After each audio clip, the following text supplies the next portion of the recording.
আপনারা জানেন কি, এই অসীম বিশ্বব্রহ্মাণ্ডে এমন এক সত্তা জন্ম নিয়েছিল যার জন্ম কোনো মাতৃগর্ভ থেকে নয়, কোনো দেবলোকের আশীর্বাদ থেকেও নয়, বরং স্বয়ং মহাদেবের তৃতীয় নয়নের অগ্নি থেকেই। যে অগ্নি সৃষ্টি করে, সংহার করে, আবার রক্ষাও করে। সেই অগ্নি থেকে জন্ম নিয়েছিল এক ভয়ঙ্কর, অদম্য, সীমাহীন ক্ষুধার অধিকারী মুখ, যার নাম কীর্তিমুখ। এই কাহিনী শুধুমাত্র একটি পৌরাণিক গল্প নয়, এটি অহংকারের পতন, আত্মসমর্পণের শক্তি এবং আত্মবিনাশের মধ্য দিয়ে মুক্তির এক গভীর আধ্যাত্মিক দর্শন। একসময় অসুররাজ জলন্ধর কঠোর তপস্যায় তুষ্ট করেছিলেন স্বয়ং দেবতাদেরও। সমুদ্র মন্থনের শক্তি, তপস্যার তেজ ও অহংকার, এই তিন মিলেই সে নিজেকে অজেয় ভাবতে শুরু করেছিল। তার মনে জন্ম নেয় এক ভয়ঙ্কর ধারণা, এই ত্রিলোকে আর কেউ আমার সমকক্ষ নয়, এমনকি মহাদেব শিবও নন। অহংকার যখন চূড়ান্ত পর্যায়ে পৌঁছায়, তখনই শুরু হয় পতনের পথ। জলন্ধর বুঝতে পারেনি শিবকে পরাজিত করার চিন্তা মানেই নিজের সর্বনাশ ডেকে আনা। সে জানত শিব ত্যাগী, বৈরাগী, কিন্তু তার শক্তির মূল কেন্দ্র হলেন শক্তিস্বরূপা দেবী পার্বতী। তাই সে কূটচলে রাহু নামক এক দূতকে পাঠালো কৈলাসে, শিবকে প্রতিদ্বন্দ্বিতা জানাতে এবং পার্বতীকে দাবি করতে। এই দাবির মধ্যে লুকিয়েছিল চরম অদ্বৈত, ধর্মদ্রোহিতা এবং মহাপাপ। কৈলাসে পৌঁছে রাহু যখন সেই বার্তা পৌঁছে দিল, তখন দেবতারা শঙ্কিত হয়ে উঠলেন। কিন্তু মহাদেব, তিনি ক্রুদ্ধ হলেন না, কারণ শিবের ক্রোধ মানে ধ্বংস, আর এখানে প্রয়োজন ছিল শিক্ষা। তখনই তিনি ধ্যানমগ্ন অবস্থা ভেঙে ধীরে ধীরে খুললেন তার তৃতীয় নয়ন।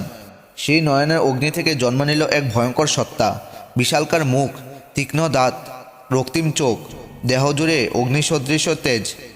সে ছিল ক্ষুধার প্রতিমূর্তি। তার ক্ষুধা কোনো খাদ্যে মেটার নয়, সে ছিল অহংকার বক্ষক। এই সত্তাই হলো কীর্তিমুখ। জন্মের সঙ্গে সঙ্গে সে গর্জে উঠল। তার গর্জনে কেঁপে উঠল কৈলাস, থমকে গেল দেবলোক। শিব তখন শান্ত কণ্ঠে বললেন, যে আমার সম্মান ভঙ্গ করতে এসেছে তাকে গ্রাস করো। কীর্তিমুখ ঝাঁপিয়ে পড়ল রাহুর দিকে। মৃত্যুর মুখোমুখি হয়ে রাহু বুঝে গেল এই শক্তির সামনে সে কিছুই নয়। তার সমস্ত অহংকার, সাহস মুহূর্তেই ভেঙে চুরমার হয়ে গেল। সে শিবের চরণে লুটিয়ে পড়ল, কাঁপতে কাঁপতে ক্ষমা প্রার্থনা করল। এখানে শিবতত্ত্বের গভীরতা।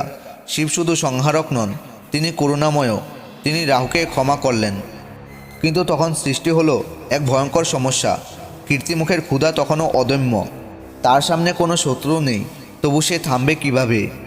তখন মহাদেব উচ্চারণ করলেন সেই চরম আদেশ, তোমার ক্ষুধা মেটাও, নিজেকেই বক্ষণ করো। এ এক চরম আধ্যাত্মিক মুহূর্ত। অহংকার নিজেকে গ্রাস করে, এই সত্যের জীবন্ত রূপ। কীর্তিমুখ শিবের আদেশ অমান্য করতে পারে না। সে ধীরে ধীরে নিজের দেহ বক্ষণ করতে শুরু করলো। হাত, পা, দেহ সব শেষ হয়ে গেল। শেষে রইল শুধু মুখ। সেই মুখই হলো কীর্তিমুখ। এই আত্মবিনাশ দেখে শিব প্রসন্ন হলেন।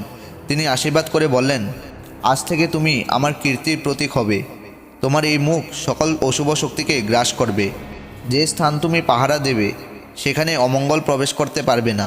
এইভাবেই সে ভয়ঙ্কর অসুর হয়ে উঠল শিবের এক পবিত্র প্রতীক। তাই আজও আমরা দক্ষিণ ভারতীয় মন্দিরে, বিশেষ করে শিব মন্দিরের প্রবেশদ্বারে কীর্তিমুখের ভাস্কর্য দেখতে পাই। এটি শুধু অলঙ্করণ নয়, এটি এক শক্তিশালী তন্ত্রীয় প্রতীক, যা অশুভ শক্তি, নেতিবাচক শক্তি এবং অহংকারকে দূরে রাখে।